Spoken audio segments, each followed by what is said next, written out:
1000-এরও বেশি নারী অতর্কিতভাবে ধর্ষণের শিকার হয়েছিল। শুধু ধর্ষণের শিকার নয়, কিতাব খুলে বন্ধু নিজেরই দুটো চোখ খুলে খুলে দেখেছি, আর চোখের পানি চোখ দিয়ে বেয়ে বেয়ে পড়েছে বিরামহীন ভাবে। মানুষ এতটা চরিত্রহীন কেমন করে হয়, এতটা ক্যারেক্টারলেস কেমন করে হয় বন্ধু? 61 হিজরিতে কারবালা হলো, 63 হিজরিতে 1000-এরও বেশি মহিলা ইয়াজিদ বাহিনীর তাণ্ডবে অবৈধ সন্তান প্রসব করেছে। এদেরকে বলে আমি একটা গজল গাই প্রায় সময়, ধীরে ধীরে চালাও ছুরি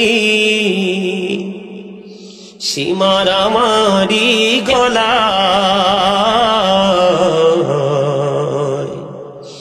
জয়নাল আবদিনের কান্দন শুনতে দাও না রে আমায়। ধীরে ধীরে চালাও ছুরি সীমার আমারি গলায়,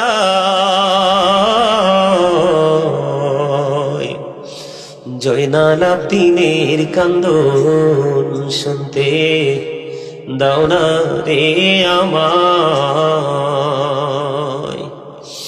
আমার নানা নবী ছিলেন,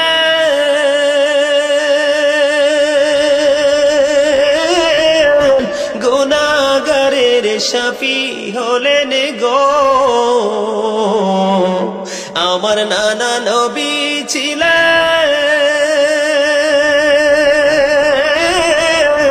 গুনাহগারের শাফি হলেন গো। এই গলায় দিতেন চুমা নানাজি সদা, জয়নাল আবদিনের কান্দন শুনতে দাও না রে আমায়। কোথায় রইলেন মা জননী,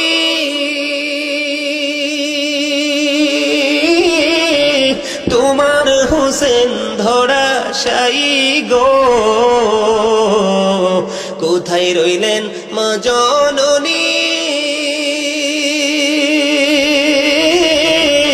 তোমার হোসেন ধরাশায়ী গো। সীমার বসিল মাগো আমারি সিনায়, জয়নাল আবদিনের কান্দন শুনতে দাও না রে আমায়।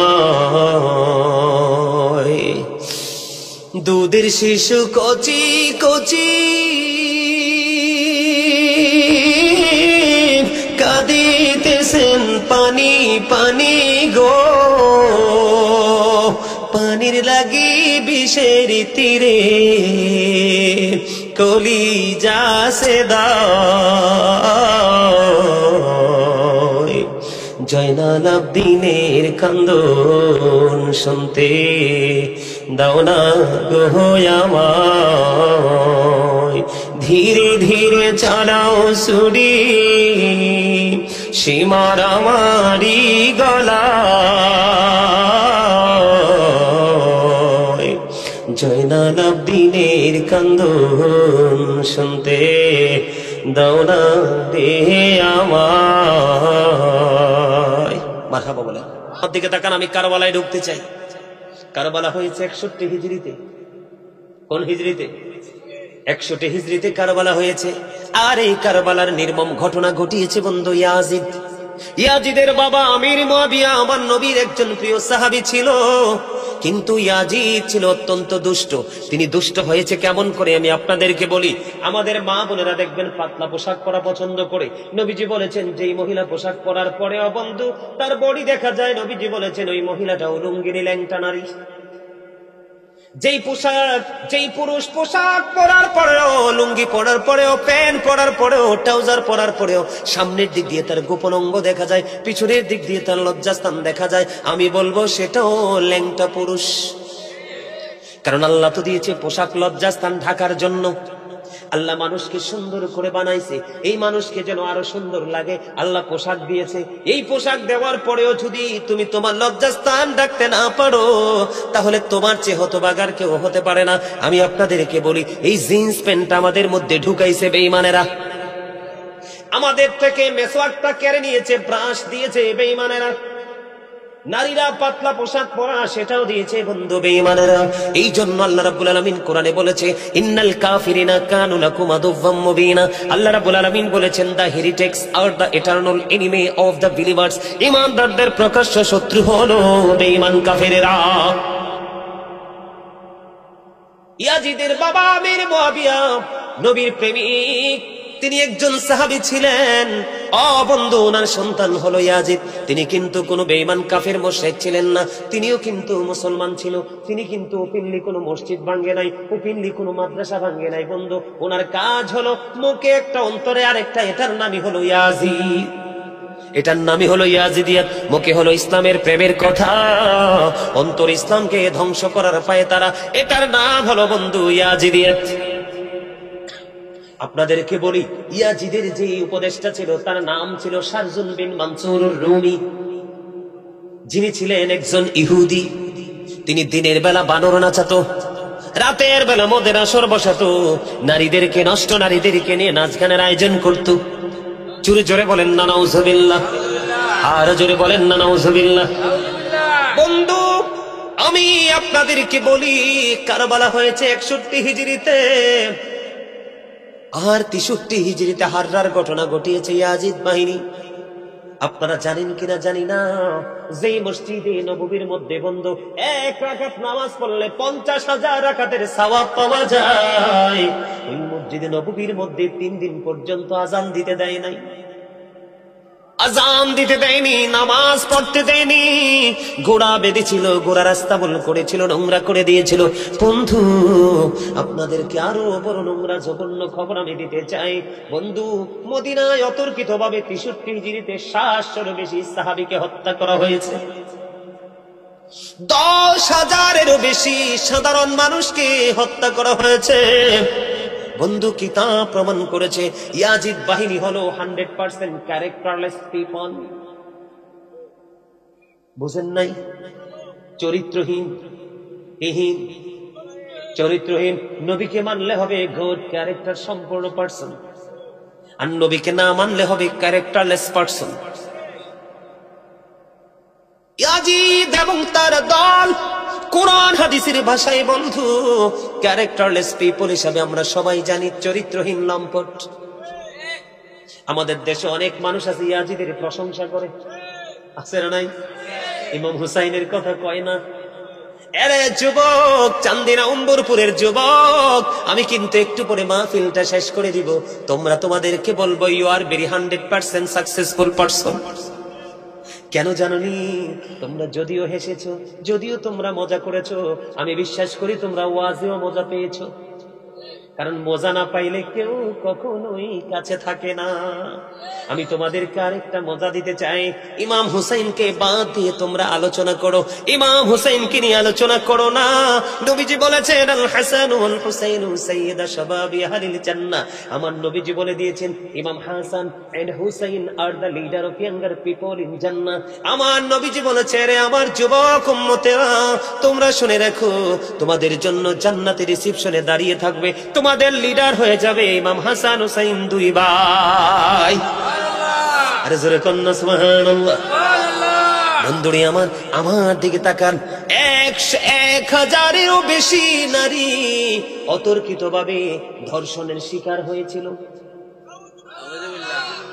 শুধু ধর্ষণের শিকার নয়, কিতাব খুলে বন্ধু নিজেরই 2টো চোখ খুলে খুলে দেখেছি, আর চোখের পানি চোখ দিয়ে বেয়ে বেয়ে পড়েছে বিরামহীন ভাবে। মানুষ এতটা চরিত্রহীন কেমন করে হয়, এতটা ক্যারেক্টারলেস কেমন করে হয়? বন্ধু, 61 হিজরিতে কারবালা হলো, 63 হিজরিতে 1,000-এরও বেশি মহিলা ইয়াজিদ বাহিনীর তাণ্ডবে অবৈধ সন্তান প্রসব করেছে। যেই জিনা, যেই সমকামিতা, যেই ব্যভিচার ছিল লূত আলাইহিস সালামের জামানায়। নাউজুবিল্লাহ বলেন না, আরো জোরে বলেন নাউজুবিল্লাহ। এখনো আমাদের দেশে বলৎকার আছে না নাই? জিনা আছে না নাই? লজ্জাস্থান দিয়ে বন্ধু, ও বন্ধু, শারীরিক ফিজিক্যাল মেলেমেশা আছে না নাই? এই বন্ধু, এগুলা বড় নোংরা জিনিস, অত্যন্ত খারাপ জিনিস বন্ধুরে আমার। এগুলো কখনোই নবীর উম্মত হতে পারে না। এগুলো হলো ইয়াজিদের উত্তরসূরি। কথা বলেন না কেন? আরো জোরে বলেন। এখন আসেন আমার দিকে। যে এতগুলো কথা আমি কেন বললাম? মানে ইয়াজিদের চরিত্র বোঝানোর জন্য। কোন ইমানদারের উপদেষ্টা যদি ইমানদার হয়, ইমান আমল ঠিক থাকবে। কোন ইমানদারের উপদেষ্টা যদি কোনো বেঈমান হয়, কখনোই কোন মানুষ ঠিক থাকতে পারবে বন্ধুরে আমার। আমি আপনাদেরকে বলবো 61 হিজরির যে মর্মান্তিক ঘটনা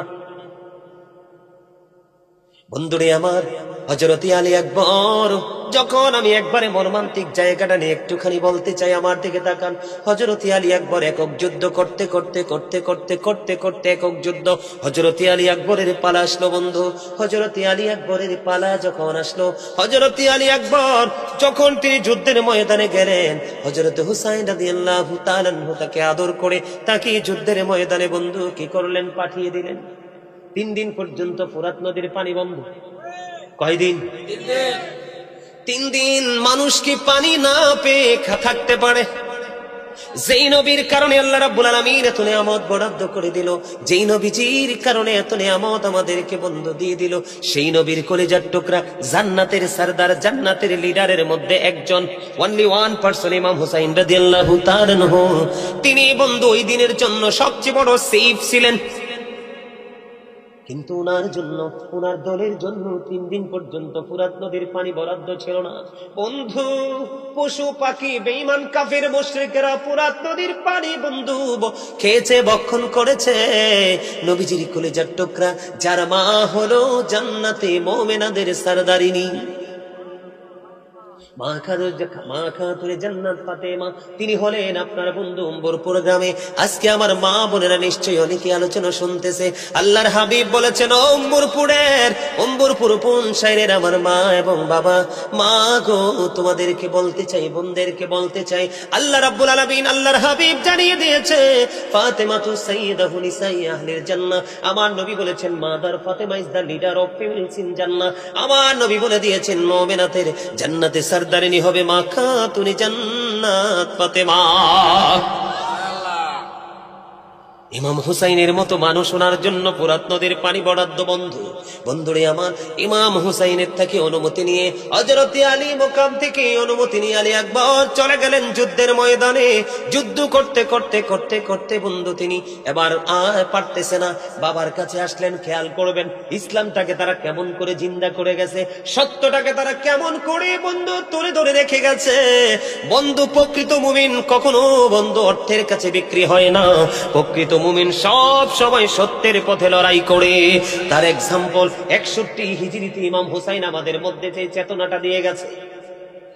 যারা ইমাম হাসান হুসাইনকে ভালোবাসে, তারা কিন্তু ইমাম হাসান হুসাইন এবং কারবালা থেকে তারা কিন্তু চেতনা ফিরে পায়, ইমানটাকে মজবুত করতে পায়। পুনরায় যখন ফিরে ফিরে আসে, তাদের মধ্যে সেই ফিলিংসটা চলে আসে। বন্ধুরি আমার, যখন চলে গেলেন ইমাম হুসাইন থেকে অনুমতি নিয়ে, আলী মুকাম থেকে অনুমতি নিয়ে যখন চলে গেলেন আলী আকবর, যুদ্ধ করতে করতে করতে করতে তারপরে বন্ধু ফিরে আসলেন।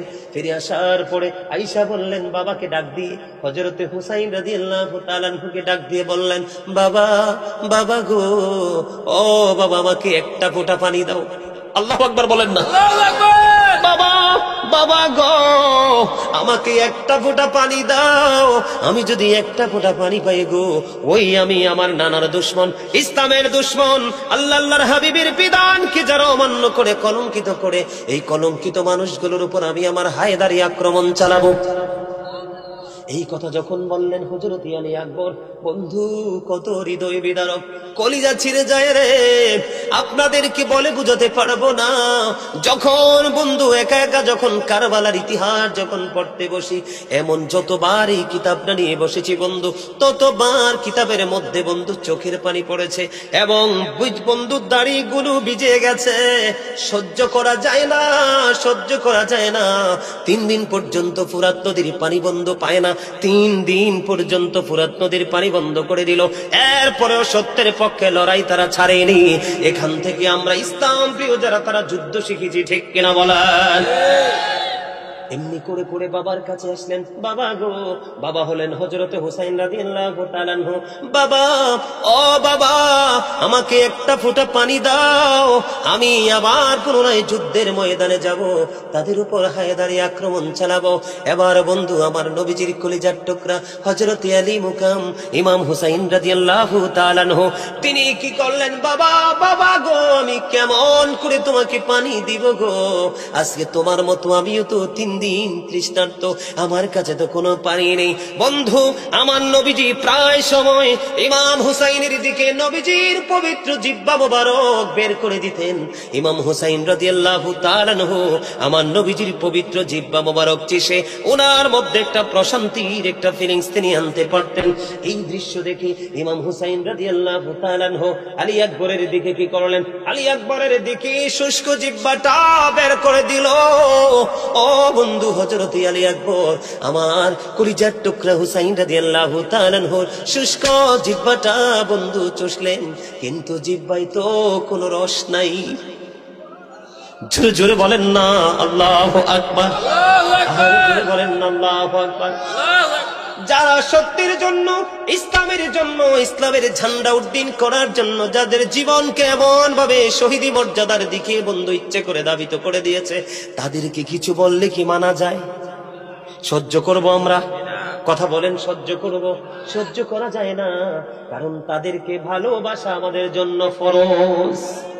এই ফরজ ছাড়লে আপনার বাকি কোনো ফরজ কবুল হবে না। বন্ধুরে আমার, এবার কি করলেন? বাবার শুষ্ক জিহ্বাটা চষলেন। চষতে চষতে তিনি আবার কি করলেন? যুদ্ধের ময়দানে গেলেন। যুদ্ধের ময়দানে যখন তিনি তীরের আঘাত খেলেন, ও বন্ধু কারবালার ময়দানে ধুলাবালি ঝরতে থাকলো। বন্ধু এত রৌদ্রের এত বেশি তীব্রতা ছিল, ধুলাবালি উঠতেছে। বন্ধু ইমাম হুসাইন রাদিয়াল্লাহু তাআলা আনহু ডাক শুনতে পেলেন, সঙ্গে সঙ্গে গেলেন ওখানে গিয়ে দেখলেন ওনার কলিজার টুকরা শাহাদাত বরণ করেছে। ইন্না লিল্লাহি ওয়া ইন্না ইলাইহি রাজিউন। তখন হযরত হুসাইন রাদিয়াল্লাহু তাআলা আনহু হযরতে আলী আকবরের পবিত্র নিথুর দেহ মোবারক তিনি কি করলেন? কাঁধে করে তাঁবুর নিচে আসলেন। এবার হাসান রাদিয়াল্লাহু তাআলা আনহুর সন্তান হযরতে কাসেম রাদিয়াল্লাহু তাআলা আনহু বের হয়ে আসলেন। চাচা, চাচা গো, ও চাচা আমাকে অনুমতি দাও, সত্যের পথে যুদ্ধ করে আমিও শাহাদাতের মর্যাদা পেতে চাই। এবার বন্ধু হযরতে কাসেম রাদিয়াল্লাহু তাআলা আনহু চলে গেলেন, উনিও যুদ্ধের ময়দানে শহীদ হয়ে গেল।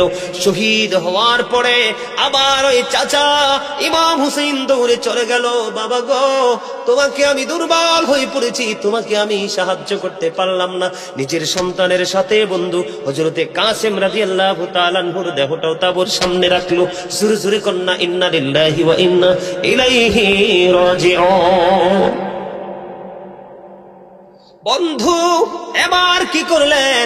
এর মধ্যে ইমাম হুসাইন শহীদ হওয়ার পূর্বে বন্ধুরে আমার হযরতে আলী আসগরকেও শহীদ করে দিয়েছে। নাউজুবিল্লাহ বলেন না? নাউজুবিল্লাহ। বন্ধু শহীদ হয়ে গেল, সব ফায়সালা শেষ। একমাত্র এবার বাকি আছে কি? ইমাম হুসাইন রাদিয়াল্লাহু তাআলা আনহু। ইমাম হুসাইন রাদিয়াল্লাহু তাআলা আনহু যে যুদ্ধের ময়দানে যাবে, ইয়াজিদ বাহিনী কোনোভাবে সাহস করছে না ইমাম হুসাইনের দিকে আক্রমণ, একক যুদ্ধ করতে। একটা পর্যায়ে দেখতে দেখতে দেখতে দেখতে বন্ধু এবার কি করলো? ইমাম হুসাইন যখন যুদ্ধের ময়দানে নেমে গেল, চতুর্দিক থেকে ইয়াজিদ বাহিনী ওনার কাছে চলে আসলো। আক্রমণ যখন শুরু করলো, আক্রমণ করতে করতে করতে করতে বন্ধু ওনার কাছ পর্যন্ত ইমাম হুসাইনের অঙ্গের যেই পবিত্র জায়গা যেখানে আছে সেইখানেই মাজার। জোরে জোরে কন্যা ঠিক না বেঠিক? যারা আজকে ইয়াজিদের প্রশংসা করে তারাও কিন্তু তাদের আপন বাচ্চাদের নাম রাখে না ইয়াজিদ, রাখিনি। দেখেন বন্ধু, ওই খ্রিস্টান উঁচু জায়গার মধ্যে ইমাম হুসাইনের মাথাটা বন্ধ রেখে দিল। রেখে দেওয়ার পরে এবার তিনি দেখতে পাইলেন সাদা দবদবে নুরানি একটা পাখি যেন ইমাম হুসাইনের পবিত্র মাথার চারপাশে ঘুরে ঘুরে তাওয়াফ করছে।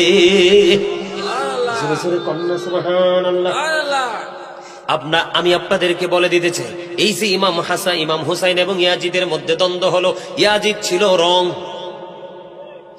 ইমাম হুসাইন ছিল রাইট, ইমাম হুসাইন ছিল সত্যের পক্ষে, ন্যায়ের পক্ষে, আর ইয়াজিদ বাহিনী ছিল পুরোপুরি আল্লাহর হাবিবের বিপক্ষে।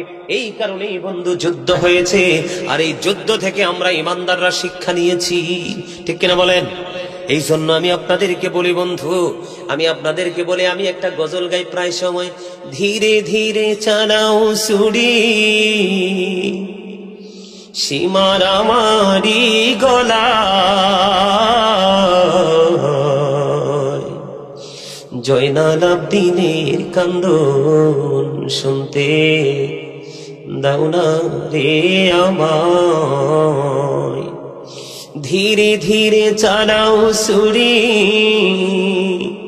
সীমার আমারি গলা,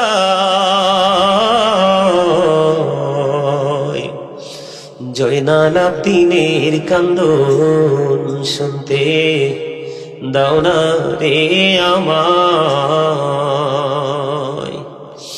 আমার নানা নবী ছিলেন,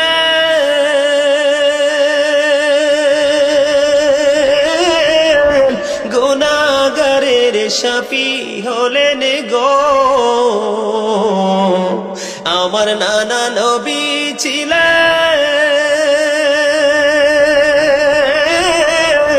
গুনাহগারের শাফি হলেন গো,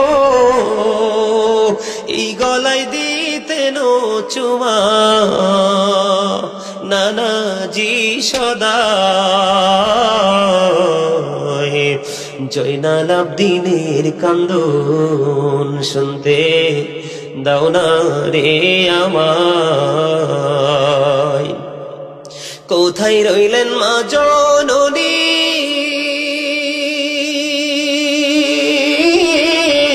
তোমার হোসেন ধরাশায়ী গো, কোথায় রইলেন মা জননী, তোমার হোসেন ধরাশায়ী গো, সীমার বসিল মাগো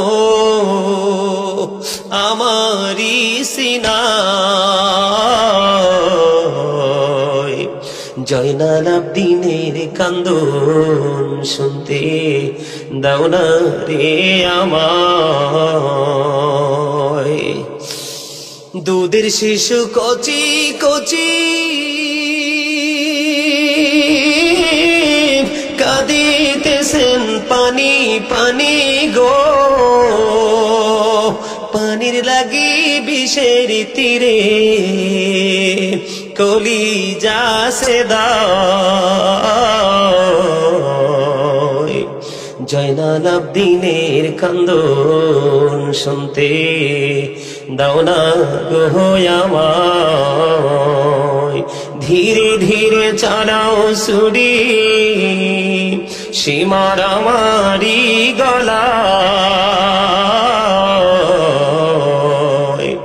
জয়নাল আবদিনের কান্দন শুনতে দাও না রে আমায়। মারহাবা বলেন, আর জোরে বলেন না মারহাবা। এবার আসেন, ওই পাগলা আমাকে বলতেছে একটু কারবালা নিয়ে ওয়াজ করতাম। কারবালা তো হচ্ছে একটা হৃদয় বিদারক একটা জায়গা, ঠিক কিনা বলেন? কারবালার যে মর্মান্তিকতার মর্মান্তিক অধ্যায় নিয়ে আমি একটু আলোচনা করব, শুনবেন? মর্মান্তিক যে জায়গাটা, সেই জায়গাটা নিয়ে আমি একটু আলোচনা করব, আপনাদেরকে আমি একটু শোনাবো, কারণ সময় তো অনেক হয়ে গেছে। 2 ঘন্টা হয়ে গেছে তো। আমি বারবার শুনেছি আপনার এই ফজর পর্যন্ত শব্দটা, আল্লাহ আপনার এই জজবাটাকে কবুল করে নিক। আরো জোরে বলেন, আরো জোরে, আরো জোরে, আরো জোরে। আমিন বলা মানে কি? আল্লাহ কবুল করে নাও। কি করে নাও? আমরা কবুল হয়, হ্যাঁ এই তো আল্লাহর কাছে কি করা, কবুল হওয়ার জন্য আমরা কি করলাম? কবুল করার জন্য আল্লাহর কাছে সুবহানাল্লাহ বলেন না, আরো জোরে। দেখবেন ওলা দলিন, ঠিক না ভাই? ঠিক। আমি একটা গজল গাই, গজলটা ওই ওনার এই জজবা দেখে মনে হয়েছে গজলটা ইদানিং বেশি গাই না, এখন গজল গাওয়ার তো সময় হয় না, ওয়াজ করতে করতেই আপনার সময় চলে যায়। কি জানি বলে একটা গজল সব সময় গাইতাম, ওই যে একটা গজল আছে না, দেখো যদি জজ বাহালে, দেখো যদি জজ বাহালে, বাজাও প্রেমের বাঁশি, নবীর দুরূদ পড়ো দিবানিশি। আমার নবীর প্রেমে পাগল হইলে, নবীর প্রেমে পাগল হইলে আল্লাহ তাআলা খুশি, নবীর দুরূদ পড়ো দিবানিশি। ওই আমার নবীর প্রেমে পাগল হইলে গো,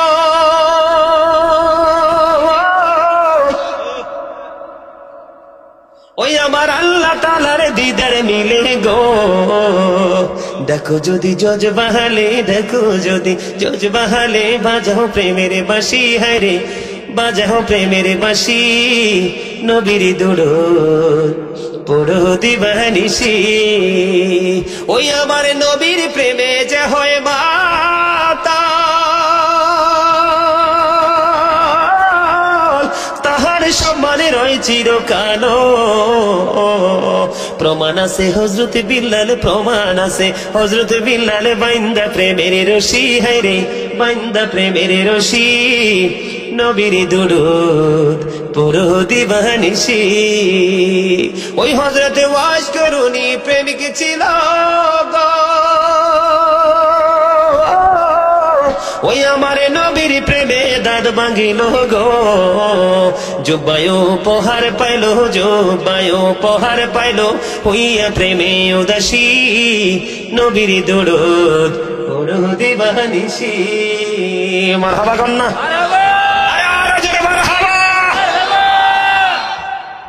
এতক্ষণে মনে হয় যে আমি ওয়াজ শুরু করছি, মানে জজবাটা এমনই লাগতেছে। মারহাবা বলেন। আল্লাহ আমাদের সবাইকে এতক্ষণ যে আলোচনা করেছি, যে কন্ডিশন গুলো আল্লাহর হাবিব আমাদেরকে দিয়েছেন, সবগুলো কন্ডিশন মেনে আগামী কাল থেকে যেন আমরা নতুন জীবন শুরু করতে পারি, আল্লাহ যেন আমাদের সবাইকে কবুল করেন। সকলে বলুন আমিন, আর যেন বলুন না আমিন। এখন মজা লাগতেছে না? এখন মনে হয়েছে যে আমার কাছে এক টুকরো চট্টগ্রাম, আমার কাছে মনে হয়েছে যে চান্দি নম্বরপুর পৌঁছায়, আমার কাছে মনে হয় যে এক টুকরো কি চট্টগ্রামে রাত যত গভীর হয়, আমি সবচেয়ে বেশি প্রোগ্রাম করি চট্টগ্রামে, চট্টগ্রামে রাত যত গভীর হয় প্রেম তত বাড়ে।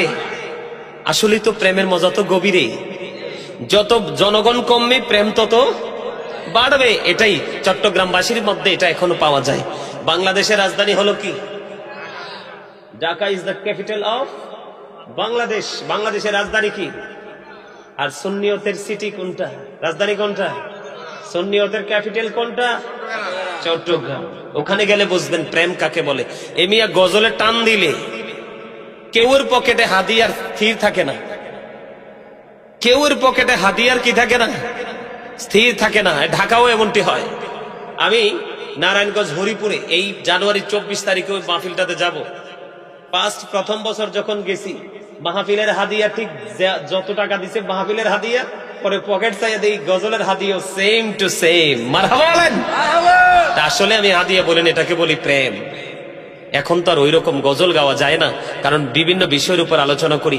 মানুষ এত এলোমেলো জীবন যাপন করছে, এগুলো দেখলে আফসোস লাগে। আমি আপনাদেরকে বলি, হেদায়াত কিন্তু ভালোবাসা থেকে আসে। প্রেম না থাকলে আপনি কখনোই হেদায়াত পাবেন না। আমি আপনাদেরকে বলি, আপনারা তো নিশ্চয়ই কুমিল্লা যান না? একটা গজল গাইতাম, ঠিক আছে ভাই। আমি দেখছি তোমার শুরুতে জজবা ছিল একটা নিবিড় শান্ত জজবা। আমি যখন জিকির ধরছি তখন দেখছি যে তার মানে ভাবটা পুরো একটা মানে অন্যরকম একটা ভাব আমি তার মধ্যে দেখতে পাইছি। আমি গাইবো, আমি একজন রাইটার, আমার সিনাই গজলের অভাব নাই, একবারে 100% ফিলাপ আছে, আপনারা চাইলে শোনাবো, অসুবিধা নাই। আমি একদিন মানে এই যুগের ছেলেদেরকে নিয়ে কথা বলতে বলতে লাইব্রেরিতে আমি কিছু বই নিতে আসছিলাম। তো আসার পরে এক কান্দিরপাড় নিউ মার্কেটে এখন অনেকগুলো লাইব্রেরি হয়েছে, আপনারা যারা গিয়েছেন তারা দেখেছেন। তা আমি একদিন ওই যে এই যে জিন্স প্যান্ট পরে আছে, ওই জিন্স প্যান্টটার অপকারিতাটা কি, ক্ষতিটা কি, এই বিষয়টা নিয়ে আলোচনা করতেছিলাম।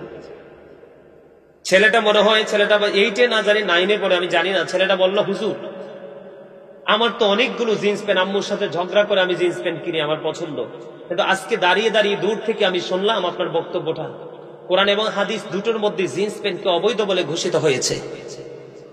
কি হয়েছে? জিন্স প্যান্টটা এটা অবৈধভাবে ঘোষিত হয়েছে। ওই ছেলেটা এসে আমাকে বলল, হুজুর এতদিন যে আমি পড়েছি, আজকে থেকে আমি আর কোনোদিন এই প্যান্টটা পরবো না, আমি এটাকে আগুন দিয়ে জ্বালিয়ে দিব। যেটা আমাদের ইসলাম ধর্মের যে পোশাক, সেটাকে অ্যাটাক করে যে পোশাক, সেই পোশাককে আমি কি করব না আর গ্রহণ, আমি আজকে গিয়ে সেটাকে পুড়িয়ে ফেলবো। আমি এতদিন যে পড়েছি সেই অপরাধটা মাফ হবে কিনা? আমি বলছি অবশ্যই মাফ হবে। কেন মাফ হবে? আল্লাহ বলেছেন আল্লাযীনা আমানু, যারা ঈমান এনেছে, ওয়া কানু ইয়াত্তাকুন, এবং তাকওয়া অবলম্বন করেছে, লাহুমুল বুশরা, তাদের জন্য সুসংবাদ, ফিল হায়াতিদ দুনিয়া, দুনিয়ার জীবনে, ওয়া ফিল আখিরা, এবং পরকালের জীবনে। জোরে জোরে বলেন না সুবহানাল্লাহ। মানে আপনি ঈমানদার হওয়ার পরে যদি মালিককে ভয় করতে পারেন, আল্লাহ বলেছে লাহুমুল বুশরা ফিল হায়াতিদ দুনিয়া ওয়া ফিল আখিরা, তোমাদের জন্য সুসংবাদ, তাদের জন্য সুসংবাদ যারা ঈমানদার হওয়ার পর অন্তরে ভয় কি করতে পেরেছে, জাগ্রত করতে পেরেছে। দুনিয়াও নিয়ামত, পরকালও নিয়ামত। জিন্স প্যান্টটা নিয়ে কেন বললাম? এটা কারবালার সাথে যুক্ত। ওমা নাউজুবিল্লাহ কয় না, আরো জোরে নাউজুবিল্লাহ। কারবালার যে নেগেটিভ সাইড, মিয়া ভাই,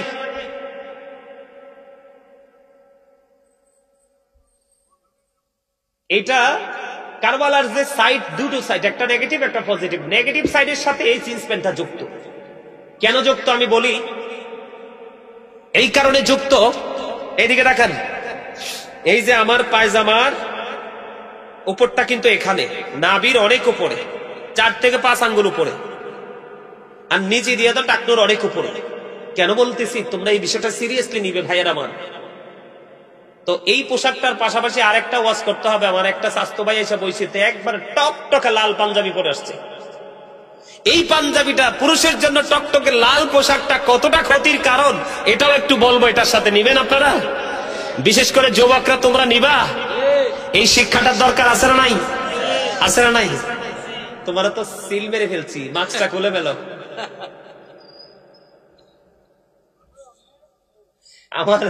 আমার দুষ্ট একটা স্বাস্থ্য ভাই আছে, ওই তার মতোই তারে দেখতে লাগে। এই জন্য আমার নজরটা তার দিকে বেশি। আমার দিকে তাকান, আগে লাল পাঞ্জাবিটা শেষ করে ফেলি। আল্লাহর হাবিবকে এক ব্যক্তি 2টা সালাম দিছে। কয়টা?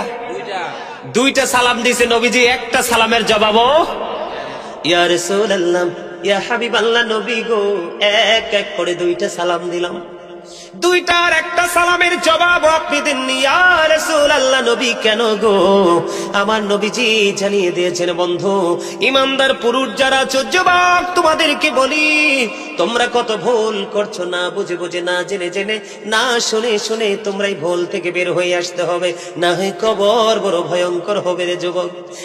চান্দিনা অম্বরপুরের আমার যুবক, তোমাদেরকে বলছি রে, আমার নবীজি বলেছেন লাল জামাটা পরে এসেছে, এই কারণে আমি তাকে সালামের জবাব দেইনি। ইয়া রাসূলুল্লাহ, লাল জামা পরলে কি হয় গো?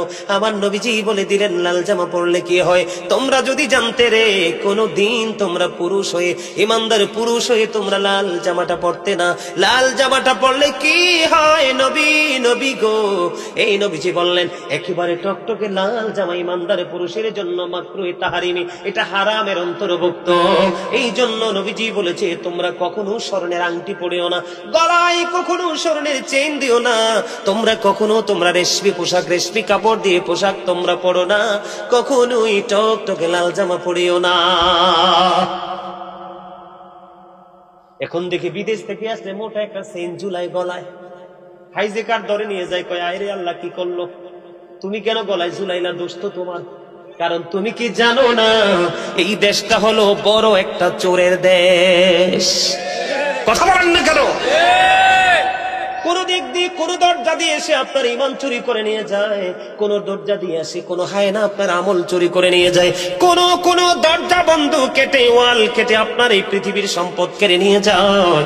এমনি করে করে অনেক চোরের উপদ্রব আমাদের বাংলাদেশে বেড়েছে। এটা দিন দিন বন্ধু বাড়তেই থাকবে। এটা থেকে বাঁচতে হলে তোমাকে আমাকে অল টাইম অ্যালার্ট থাকতে হবে। আমি যেটা বলতে চাই, তোমরা মন দিয়ে শোনো, আমি তোমাদেরকে বাঁচানোর জন্য এসেছি। আল্লাহর হাবিব বলেছেন, নারীর জন্য যেমনি পোশাক ফরজ, পর্দা ফরজ, পুরুষের জন্য তেমনি পর্দাটা ফরজ। নারীর পর্দা মাথা থেকে পা পর্যন্ত ঢেকে রাখতে হবে। বিশেষ কারণে হাতের তালুটা দেখাতে পারবে, বিশেষ কারণে সে মুখমণ্ডল দেখাতে পারবে। যেমন হজে যাবে, তার স্কিনটা লাগবে, কথা বলে না কেন, পেজটা লাগবে কিনা, পাসপোর্টে ছবি দিতে হবে, এই জন্য সে মুখটা দেখাতে পারবে। বন্ধু, এই জায়গা হাতের তালু ছাড়া পুরোটা রেখে রাখতে হবে। আর বন্ধু, উম্মরপুরের আমার যুবক, বিশেষ করে তোমাদেরকে আমি আমার স্টুডেন্টদের সাথে তুলনা করলাম। আমার স্টুডেন্ট তুললো আমার যুবক ভাইয়েরা, তোমরা সবাই শোনো গো, গোটা পৃথিবীর বুকে আমার যে ইমানদার মুমিন মুসলমান যুবক যুবক পুটপুটে সুন্দর নুরানি চেহারার আমার ভাইয়েরা রে, তোমরা সবাই আমার কথাটা শোনো। নবীজি বলে দিয়েছে, হাদিস শরীফের মধ্যে এসেছে, বুখারীতে এসেছে হাদিসটা, যেই ব্যক্তি ইচ্ছে করে টাকনুর নিচে ঝুলিয়ে ঝুলিয়ে পোশাকটা পরে, লুঙ্গি হোক, পেন হোক, পায়জামা হোক, ট্রাউজার হোক, যেটাই হোক, নবীজি বলেছে যদি এটা টাকনুর নিচে চলে যায় রে, তোমার ঠিকানা হয়ে যাবে জাহান্নাম। তুমি সারাটা জীবন তুমি নামাজ পড়তে পারবা। আমি এক্সাম্পল দিই, তুই টেনশন করো না, আমি কারবালার ওয়াজ করে আজকে যাব, কারণ এখানে আমি হাদিয়ার জন্য আসিনি। যেই হাদিয়াতে আমারে দিবে বলছে বন্ধু, মানুষ ভয়েও আমাকে হাদিয়া দিতে বলে না, শুধুমাত্র প্রেমের কারণে এসেছি। ভালোবাসা কখনো কোনো কিছু দিয়ে তুলনা করা যায় না, কথা বলেন না কেন? বন্ধু, আমার নবী মসজিদে অবস্থান করতেছে, হঠাৎ করে তিনি দেখতে পাইলেন একটা মানুষ এসে নামাজের নিয়ত বেঁধে ফেললো। গভীর মনোযোগ দিয়ে শোনো বন্ধু তোমরা, আমার নবীজি দেখলেন সে নামাজের নিয়ত করে ফেলেছে। তারপরে নবীজি বললেন তুমি ওযু করে আসো। তিনি ওযু করে আসলেন, এসে আবার তিনি নামাজে দাঁড়ালেন। নবীজি বললেন তুমি ওযু করে আসো। আবার তিনি ওযু করতে গেলেন, ওযু শেষ করে এসে তিনি আবার নামাজে দাঁড়ালেন। তৃতীয়বার আবার নবী বললেন তুমি ওযু করে এসো। এই কথা বলার পরে বন্ধু, থার্ড পারসন, তৃতীয় জন প্রশ্ন করলো, ইয়া রাসূলুল্লাহ, ইয়া হাবিবাল্লাহ, নবী গো, বারবার কেন তাকে বলছেন গো নবী, বারবার কেন বলছেন তাকে ওযু করে আসতে গো? আমার নবীজি বললেন সেটার কারণ হলো, সেই বারবার আমার বলার কারণ হলো তার পোশাকটা যে শরীয়তের সীমা দেওয়া হয়েছে। আল্লাহ রাব্বুল আলামিন 3 শ্রেণীর পোশাক দিয়েছে। কয় শ্রেণী? একটা হলো প্রতিদিন লজ্জাস্থান ঢাকার পোশাক, আরেকটা হলো সাজের পোশাক, আরেকটা হলো আল্লাহ রাব্বুল আলামিন কোরআনে বলেছেন লিবাসুত তাকওয়া যালিকা খায়র। আল্লাহ রাব্বুল আলামিনের কাছে সবচেয়ে বেশি দামি পোশাক হলো তাকওয়ার পোশাক। আবার নবীজি বললেন সেই যে পোশাক পরে আসছে শরীয়তের সীমা লঙ্ঘন করেছে, কিয়ামত পর্যন্ত নামাজ পড়তে পারবে, নামাজটা তার কবুল হবে না। তার কারণ হলো তার পোশাকটা টাকটুর নিচে চলে গেছে। নাউজুবিল্লাহ, নাউজুবিল্লাহ। এত ভয়ঙ্কর খবর শুনলে কেউ সুবহানাল্লাহ কন? জোরে বলেন না নাউজুবিল্লাহ, নাউজুবিল্লাহ। এই দিক দিয়ে হলো নাভির উপরে অথবা নাভি বরাবর নিচের দিক দিয়ে রাখতে হবে টাকনুর উপরে। এই আমলটা আপনাকে আমাকে করতে হবে, অন্যথায় নামাজ দিয়ে কোনো লাভ হবে না। দেখেন আমাদের সমাজে নামাজি আছে, সুদও আছে, নামাজি আছে, ঘুষও আছে, নামাজি আছে, চুরিও আছে, নামাজি আছে, মানুষের হক নষ্ট করনেওয়ালা মানুষও আছে, আছে না নাই? এই জন্য বলেছি বন্ধু, আমি এই যে পোশাকটা, এটা সাংঘর্ষিক, আমি অন্যদিকে আর যাচ্ছি না। এই পোশাকটা নিয়ে আমি আপনাদেরকে বলছি, এই টাকনুর নিচে পোশাক পরা বন্ধ করবেন তো, নাভির নিচে পোশাক পরা বন্ধ করবেন তো। পোশাক দিয়েছে আল্লাহ লজ্জাস্থান ঢাকার জন্য, পোশাক পরার পরেও যদি লজ্জাস্থান দেখা যায় তাহলে এর চেয়ে বড় হতভাগা আর কেউ হতে পারে না। আমি নিজেও দেখেছি অনেক জিন্স প্যান্ট পরনেওয়ালা নামাজ পড়ার সময় রুকুতে গিয়েছে, পিছনের দিক দিয়ে তার একবারে গোপন অঙ্গ দেখা গিয়েছে। হায়রে লজ্জা, যার লজ্জা নাই তার ঈমানও কিন্তু নাই। বলে হুজুর এখানে কেন বললেন কারবালার সাথে যুক্ত? আমার সম্মানিত উপস্থিতি, অনেক লম্বা সময় হয়ে গেছে, অনেক লম্বা সময়, আমি আর আলোচনা করব না। আপনারা যদি বিস্তারিত কারবালার আলোচনা শুনতে চান, অনলাইনে আমার একাধিকবার এই আলোচনাটা করা আছে। গুরুত্বপূর্ণ যে জায়গাগুলো এগুলো নিয়ে আলোচনা করেছি। আমি আপনাদেরকে শুধু এইটুকু বলতে চাই, জীবন যতদিন আছে ততদিন আমরা সত্যের পক্ষে থাকব, মিথ্যার বিপক্ষে লড়াই করে যাব। এটাই হলো আমাদের আদর্শ, এটাই হলো ইমাম হুসাইনের আদর্শ, এটাই হলো আপনার আমার প্রাণের নবীর শিক্ষা। তাহলে আমরা দুনিয়া এবং আখিরাত উভয় জাহানে আমরা সফল হতে পারবো। কথাকে বুঝতে পারছেন? আর জোরে বলেন, বুঝতে পারছেন? সম্মানিত উপস্থিতি, সবাইকে বিনীতভাবে অনুরোধ করবো, সকলে 5 ওয়াক্ত নামাজ পড়বেন, হালাল পথে রোজগার করবেন, মা বাবার সাথে ভালো আচরণ করবেন। আর এই মাহফিলটা আপনারা প্রতিনিয়ত ধরে রাখার চেষ্টা করবেন, কারণ এই মাহফিলের মাধ্যমে এত বেশি উপকৃত হয় কবরবাসী, যেটা আপনি কল্পনাও করতে পারবেন। আবার যখন আপনি আমি চলে যাব, আপনার আমার পরবর্তী জেনারেশনকে যখন আমরা এই শিক্ষাটা দিয়ে যাব, ট্রেনিংটা দিয়ে যাব, তখন কিন্তু ওরাও আবার আমরা চলে যাওয়ার পরে তারা এই আমলগুলো করবে। ঠিক না ঠিক? সম্মানিত উপস্থিতি, আমার আলোচনায় যদি আপনারা কি কষ্ট পেয়ে থাকেন, আল্লাহর হস্তে ক্ষমা করে দিবেন। যদি ভালো লেগে থাকে আমল করার চেষ্টা করবেন। বিশেষ করে চেষ্টা করেছি আজকের জন্য গুরুত্বপূর্ণ বিষয় ছিল দুনিয়া এবং আখিরাতে কিভাবে আমরা সুখী হতে পারবো সেই বিষয়ের উপর আলোচনা। আপনারা সেই আলোচনাগুলোকে স্মরণ রেখে বাস্তব জীবনটাকে বাস্তবায়ন করার চেষ্টা করবেন। আল্লাহ যেন আমাদের সবাইকে সেই তৌফিক দান করে। সকলে বলুন আমিন।